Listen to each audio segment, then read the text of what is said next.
Good morning, hello everyone, welcome back to my channel Supriti's lifestyle and blog. সকালবেলা উঠে আমি উনুনটা খুব ভালো করে লেপে নিয়েছি। খুব ভালো বলতে মোটামুটি করেছি, যেহেতু বর্ষার সিজন, চারিদিকে একটু নোংরা হয়ে থাকে, তাই মোটামুটি লেপে নিলাম। তারপরে উনুনটা লেপে আবার চলে এলাম তুলসী মঞ্চ, সেখানে একটু লেপে নিয়েছি। তুলসী মঞ্চটা আবার নতুন করে করা হলো। এর আগে করেছিলাম, তো পাকা করে করা হচ্ছে না, বাড়িঘর এখনও সম্পূর্ণ ঠিক করা হয়নি, কোথায় করা হবে সেটা ভাবা হচ্ছে। তারপরে একটু প্রোটিন পাউডার খেয়ে নিলাম, সকালের একটু হালকা ব্রেকফাস্ট করে নিলাম, তারপরে আবার অন্যান্য খাবার খেয়ে নেব। তারপরে শাশুড়ি বৌমা প্রচণ্ড গতিতে কাজ করে এগিয়ে চলেছি। শাশুড়ি মা যেহেতু ননদের ফ্ল্যাটে থাকেন, যখন উনি আসেন তখন রান্নাবান্নার দায়িত্বটা উনি নেন। এর আগে আপনাদের বলেছি, উনি রান্নাটা করলে আমি অন্যান্য কাজগুলি গুছিয়ে করতে পারি। কথাই বলে না যে কাজের কোনো শেষ নেই।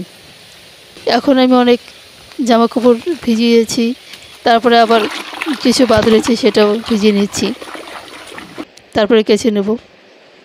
ব্যস্ততম সকালটা ব্যস্ততাই থাকে, ব্যস্ততার মধ্যে সবাই থাকে। প্রত্যেক বাড়িতেই একটা ব্যস্ততম সকাল আর কি, সবাই ব্যস্ততার মধ্যে থাকে। তারপরে এদিকে শাশুড়ি মা কিছু জোগাড় করে রান্না শুরু করে দিয়েছেন। এদিকে আবার একরকম মাছ শাশুড়ি মা রান্না শুরু করে দিলেন, আবার পুঁটি মাছ নিয়ে আসলেন, সেই পুঁটি মাছটা কাটবো। আমাদের পশি বিড়ালটা পেছন ছাড়ছে না, বিড়াল মাছ দেখলে তো আসবেই, তাই পেছন পেছন ঘুরঘুর করছে আর কি। সুন্দর বসে রয়েছে আমার সামনে। এদিকে আমি মাছটা কেটে নেব, পুঁটি মাছ। তারপরে সংসার সংগ্রাম সেটা তো আছেই। সংসারে এত কাজ শেষ হয় না, সারাদিন কাজ করলেও সেই কাজের কোনো শেষ নেই। আর কাজ করেও কোনো নাম পাওয়া যায় না, যতই কাজ করি না কেন এটা শুনতে হয় যে কী কাজ করেছি। পুঁটি মাছ ধুতে একটু টাইমে লাগে। তারপরে সকালবেলায় যে জামা কাপড়গুলো সেগুলো আবার একটু একটু শুকাতে শুরু করলো।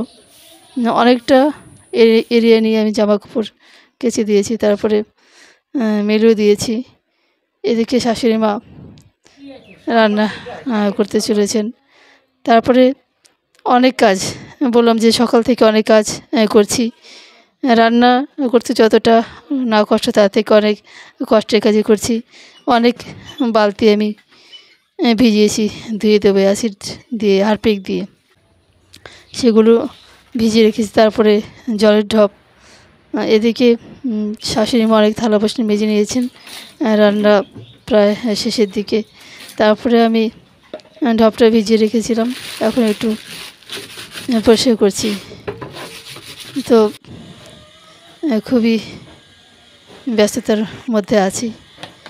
দেখতে পাচ্ছেন যে বালতিগুলি কতটা নোংরা ছিল, অনেকটাই পরিষ্কার হয়ে গেছে যতটা পেরেছি সম্ভব। তারপরে ধুয়ে নিচ্ছি।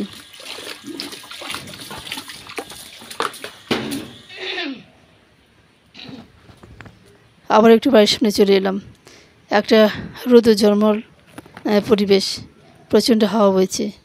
সেই জামা কাপড়গুলি ধুয়ে দিয়েছিলাম, সেগুলো শুকানোর মধ্যে প্রায়।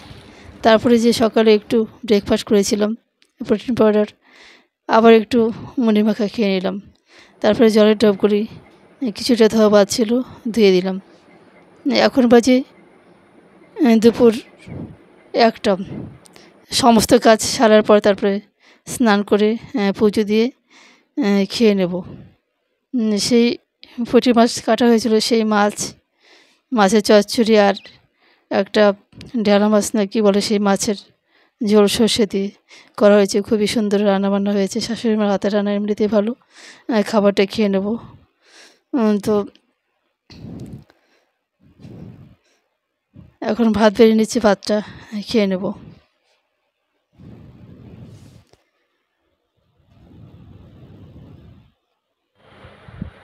বন্ধুরা, এখন বাজে বিকেল 5টা। হাজব্যান্ড আবার বিরিয়ানি নিয়ে আসলেন, বিরিয়ানি খেতে খেতে আজকের ব্লগটা এখানেই শেষ করলাম।